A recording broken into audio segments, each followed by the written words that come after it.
All right, hello everyone. How do we generate answers for questions? That's the question here for today.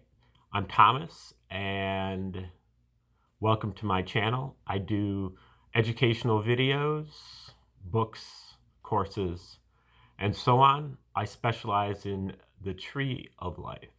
And so this is Tree of Life, as you've seen if you've watched any of my videos before. You may have seen this before, and you may have identified it as Hebrew Kabbalah.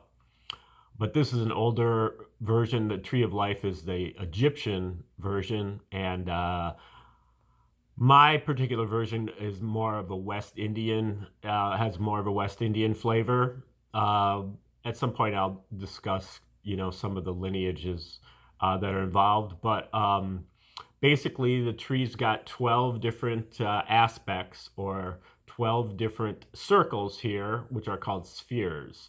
They're numbered from the bottom 10, 9, 8, 7, 6, 5, 4. Then there's a thing here called the abyss that's not numbered, 3, 2, 1, and 0. So total of 12 different categories or aspects, which I liken to our faculties of consciousness. So 12 faculties of consciousness. And then my particular teaching tool is to take each one of the 12, and put it, superimpose an entire tree on each one. So then we have what we call a fractal, fractalizing it, or fractal faculties. So 12 here, 12 here, 12 here. So you end up with 144 different fractal faculties.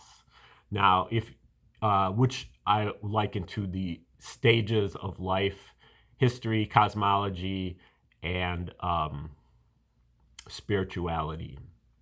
So if you want me to send you out a free copy of my annotated list of those 144 fractal faculties, just click the link below and I'll send you out for free. And that works as good as a kind of a score sheet. So as you're going through these videos, you can kind of get a more broad view. I'm doing one video on each one of the 144. But if you do get this free copy from me by clicking the link below, then you'll have a list of all of them. So you'll kind of be able to, check off the ones that I've done and so on and like that. Now, I want to just give you a real short rundown of how just the 12 faculties, so that you can kind of understand the tree, at least to a basic level, before we get started with the particular question or the particular fractal faculty that we're going to do today. So 10th sphere is our animal consciousness, an involuntary thing, and this is our survival instinct, our fight or flight. So that's the 10th sphere. The 9th sphere is our domestic consciousness. This is kind of what we're getting as we're growing up. We're in the household, and we're learning from our parents or whoever's raising us how to do everything. We're super receptive to what they're saying and doing, and we basically memorize what they do and imitate it. And so we pass along these things, not genetically but culturally, through the 9th sphere. The 8th sphere is very similar, but it's in the public view. So this is like the public worldview. This is the consensus worldview, the belief systems, the paradigm. We pick up this from our teachers and our preachers and our media and all the expert opinion. And they tell us what to believe, and we are receptive to it, and we, learn to believe what they tell us. And that leads to a lot of problems. And so some people see those problems. They come over here to the 7th sphere, where the eighth sphere is about the so-called real world. The seventh sphere is the imaginary world, or uh, what they create as an alternative to this world. So this is for artists and inventors, people who see the problems here with the eighth sphere and they imagine something better, and then they make some attempts to try to express that. And it also has to do with inspiration here, pleasure principle, inspiration, and the seventh sphere is kind of the wedge that gets us up higher on the tree toward the more spiritual aspects of the tree up here. The sixth sphere is the central sphere here. This is where we are. If you're looking at a map, it would say you are here. And this is where we pay attention from. In particular, though, we're usually paying attention down toward the bottom of the tree to our conditionings, what we've already picked up. What we have to do here at the sixth sphere is to turn around and face the top of the tree so we can pay attention to our more spiritual faculties. So the sixth sphere is the key where we have to really turn ourselves around and face the top by paying attention and making the decision to pay attention. Okay, then the fifth sphere is combined with the fourth sphere about the law. This is the enforcement of the law, and this is the articulation of the law. This is not like the police, that's like down here, but the natural law. So here we really have the law of karma. As you sow, so shall you reap, and cause and effect. For every action there's equal opposite reaction. And then the fourth sphere is where the natural law is. These are like the cycles. How long does it take a certain kind of tree to grow? How long does it take a certain kind of egg to grow to a living being, and all the different cycles and how they all fit together into this. The Chinese call it the Tao. And then also this is the universal love and the universal language. So universal law, universal love, and universal language. The universal love, whereas the familial and romantic love is here at the seventh, the universal love is a fourth sphere thing where we have our ability to love our enemies and our ability to give, seeking nothing in return. Okay, then the third, the abyss here is our psychic powers, psychic receptivity, our ability to recognize omens, synchronicities, coincidences, deja vus, and things like that, to be able to recognize them. Then the second part of the abyss is our psychic heat, which is our ability to act upon recognizing the omen. So when we recognize the omen, within that is an action that is implied, something that we're supposed to do when we do recognize the omen, and it takes a certain amount of courage to do that, and that's where the heat comes in. And that the heat is all throughout here. The more heat we have, the more courage we have. So that's sometimes that can be a good thing or a bad thing. So like here at the sixth sphere, where we're talking about doubting our conditionings, ignoring these things, and paying attention up the tree. One thing that we know that happens when we do that is it scares the crap out of us. And so, 6, 5, and 4 is really a lot of overcoming our fears. At the sixth sphere, all we're trying to do is stand in the face of our fears.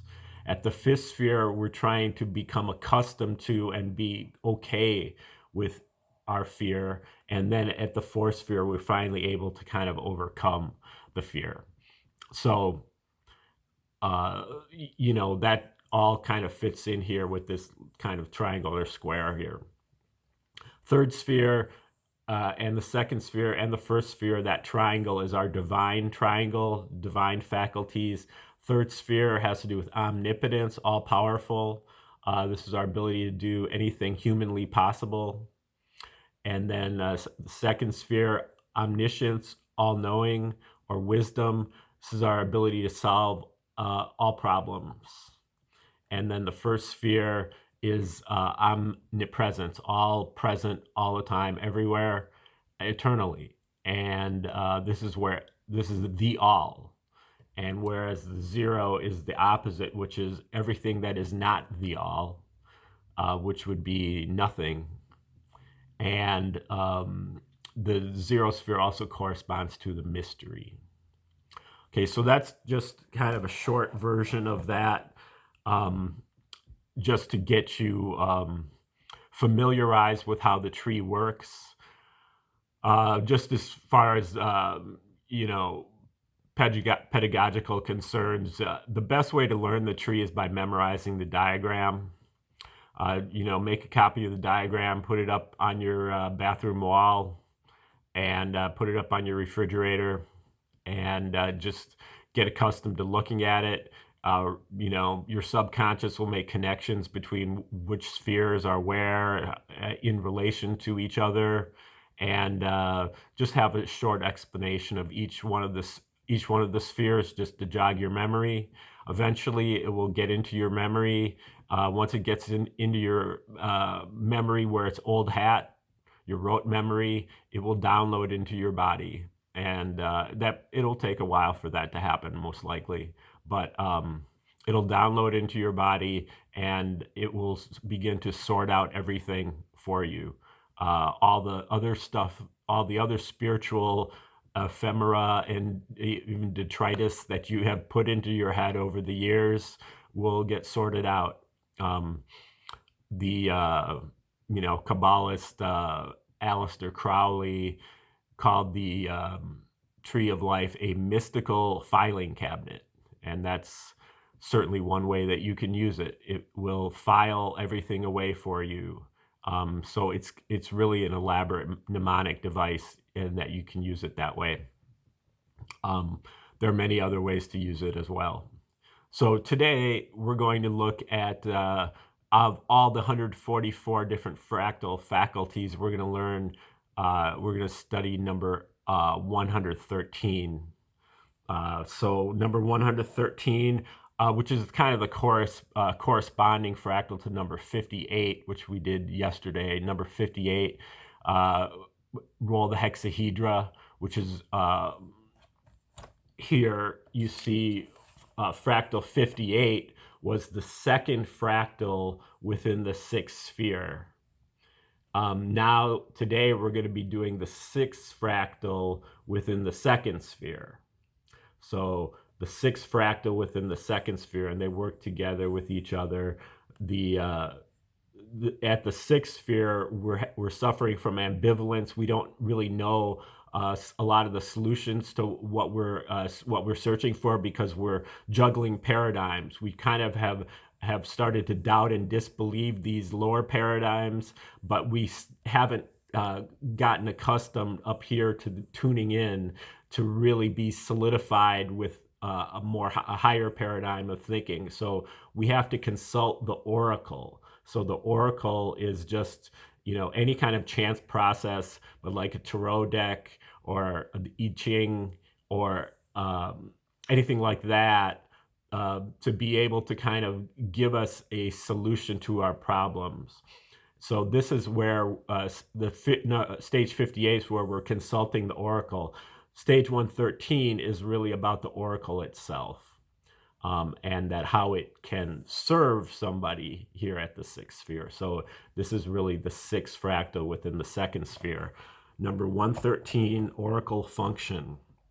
Stage number 113 is about generating solutions to problems afflicting aspirants in the moment. This function is usually handled by a wise elder and or a divination system. which tunes into the natural rhythms through random chance events, allowing for divine answers. Wisdom consciousness flows through the 32 paths, the 32 pathways, plus 0, in 2 directions, 2 to the 6th, which is 64, just like I Ching oracle, for example. The oracle simultaneously evaluates concepts, ideas, beliefs, behavioral shaping factors, and spiritual practices, a means of quantifying ideas and beliefs. Just pick a card and put it back. Then you may have to pick another after an invocation, unless you're both stream enterers.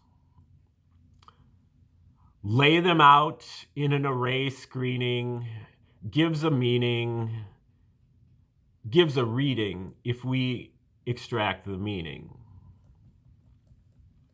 Oracles are vehicles for the creator to speak through, channels for transmission. They raise possibilities, they raise plausibilities up to the level of facts, reversing the interregional ratio. Wisdom as applied cosmology in real time. If we command a system of theory, we have an objective standard. Therefore, we can make predictions. We ain't gotta think. We know. It's involuntary.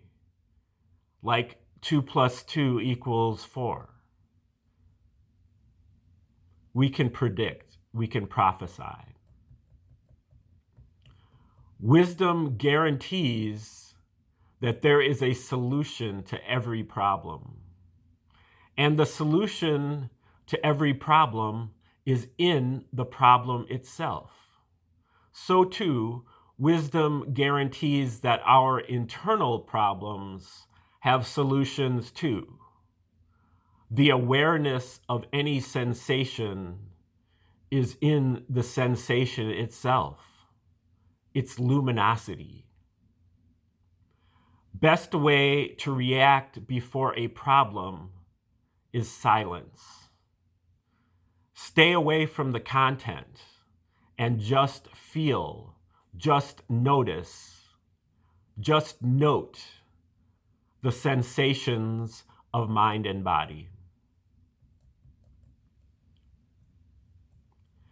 In focused thinking about content, we subdivide the world by progressively discarding irrelevancies, focusing of thinking or logic. In misjudging relevancy and assuming an unbroken chain of thoughts, we let the solutions to the hardest problems slip our mind when we think. Solutions come not by thinking, but by not thinking, without going through sequential thought activity. Instead, we solve problems by doubting qualities or content within things.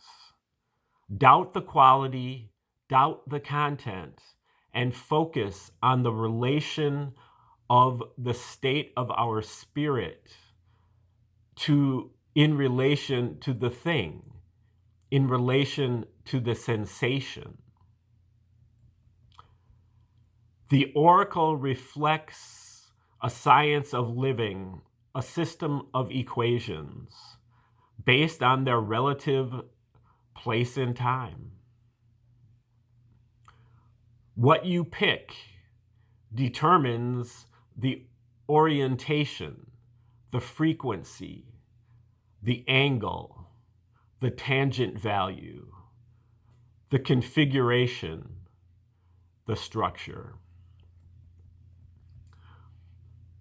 There has to be plenty of preparation, but the oracle is birthed in a series of involuntary downloads. Download our spiritual computers from the master computer of the Creator. A fractal template we can memorize, then download into the hard drive of our DNA. Okay, so that is number 113, oracle function.